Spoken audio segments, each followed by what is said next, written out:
दोस्तों, एक ऐसा सवाल जो कभी न कभी आपके दिमाग में जरूर आया होगा कि आखिर हमारी पृथ्वी अंतरिक्ष में किस पर टिकी हुई है। ऐसी कौन सी शक्ति है जिस वजह से पृथ्वी अंतरिक्ष में टिकी हुई है। क्या वाकई में पृथ्वी के नीचे कुछ नहीं है? तो चलिए दोस्तों, आज की इस वीडियो रिपोर्ट में इस प्रश्न का उत्तर खोजते हैं। इस वीडियो में हम किसी भी धार्मिक बातों का जिक्र नहीं करेंगे, बल्कि विज्ञान के नजरिए से इसका जवाब खोजेंगे। नमस्कार दोस्तों, मैं हूं आपका दोस्त और होस्ट राहुल और स्वागत है आपका फैक्टन्यूज यूट्यूब चैनल पर। अगर आपने इस चैनल को सब्सक्राइब नहीं किया है तो अभी कर लीजिए। दोस्तों, पृथ्वी और सौरमंडल के अन्य ग्रहों के नीचे कुछ नहीं, केवल नीचे दूर दूर तक फैला हुआ अंतरिक्ष है। पृथ्वी किसी भी चीज पर टिकी नहीं हुई है, बल्कि अंतरिक्ष में बाकी सभी ग्रहों की तरह सूरज की गुरुत्वाकर्षण की ताकत की वजह से तैर रही है। सूरज में गुरुत्वाकर्षण की शक्ति इतनी अधिक है कि वह सभी ग्रहों को अपने इर्द गिर्द रखने में समर्थ है।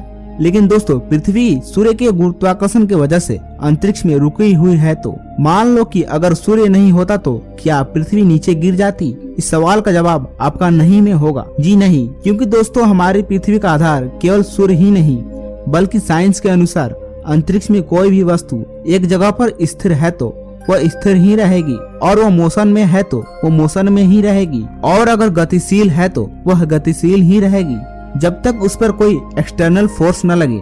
यानी कि आसान शब्दों में कहा जाए तो जब तक कोई बाहरी बल न लगे तो तब तक वह उसी स्थिति में रहेगी जिस स्थिति में वह अभी है। अब आपके दिमाग में यह ख्याल आता होगा कि अगर पृथ्वी सूर्य के ग्रेविटी से बंधी हुई है तो पृथ्वी सूर्य के ग्रेविटी के कारण सूर्य के अंदर ही क्यों नहीं समा जाती है।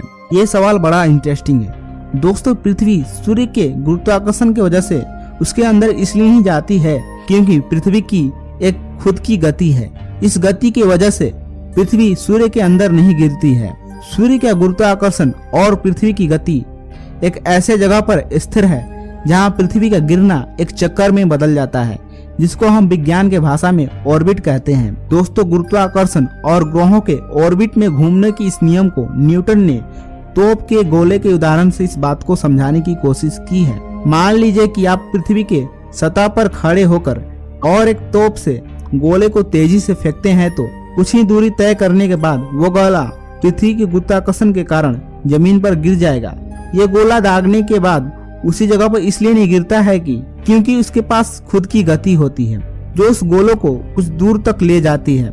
अगर मान लीजिए हम उस गोले को कई गुना तेजी से फेंकते हैं तो वह पहले की तुलना में काफी आगे तक जाएगा, और गोले को इतना तेजी से दागा जाए कि वह धरती की सतह से बाहर हो जाए तो वह धरती के गुरुत्वाकर्षण क्षेत्र में बंधा तो रहेगा, मगर गिरने के बाद उसे धरती की गोलाई की वजह से धरती पर गिरने के लिए जगह नहीं मिलेगी।